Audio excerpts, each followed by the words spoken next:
I strongly believe that after the second appeal, Pell has strong evidence against him that makes him guilty. The evidence is overwhelming to the extent that we can't ignore it. I believe the court of public opinion is a dangerous thing, and there's a danger of innocent people having dangerous convictions.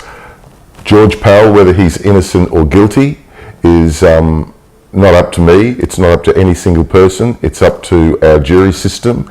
We've got to have faith in that. It's not perfect, but it's the system we have. It's the best that we've got. 12 wise people have said that George Pell is guilty, and up until the appeal changes that, I will go with their verdict.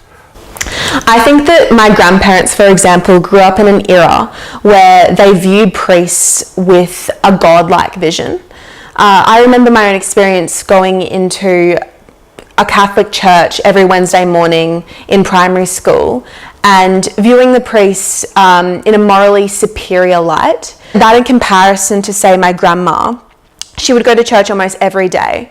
So if you think about that time lapse and, you know, that difference of how I viewed a priest to how she could view one, and if I still viewed them in a morally superior light to everyone else, I can't imagine what she would have thought growing up as a child. I think the older generation have been brought up with full faith in the church and the institution of the church. The younger generation are more prepared to challenge. I think we have to be understanding of the older generation, but having said that, there's also wisdom in their age. I think that they want to make sure that an innocent man hasn't been put in jail, but I think that there's a weight of evidence that the older generation are now seeing, and they're happy to see anybody who is convicted of child molestation put in jail, regardless of who they are. This has gone on for too many years for an apology to be enough. I think that it's a genuine problem within the church, and I think that there needs to be huge structural changes in order for Catholicism to remain prevalent in our society at all. Those people in power should have the presence of mind to speak out, because they're the ones that can actually change things.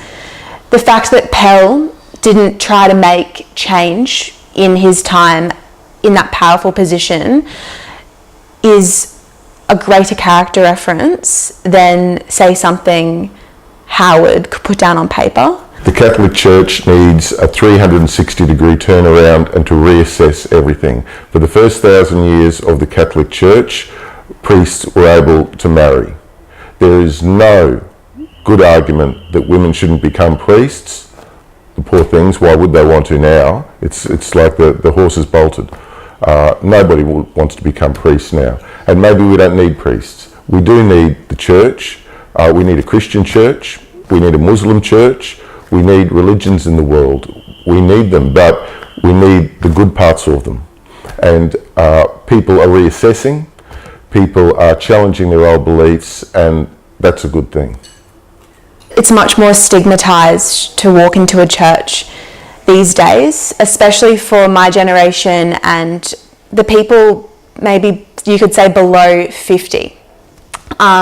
People older than that, you do get a sense of how ingrained it was into their childhood and their upbringing, that it's become a pattern for them. But say for people who've grown up in this era where all of this is coming out and airing and the truth is being heard, if I was seen walking into a church, I would look ignorant to the fact that these things are occurring and that there are problems within the church. The sins of the past need to be tidied up, and those who've been guilty of horrible things in the past need to be answerable for them. George Pell is a part of that, and that's being sorted out. I don't like trial by media or trial by public opinion. I want the courts to make their decision. I want anybody who's guilty to be answerable, and I want the world to move on and become a better place.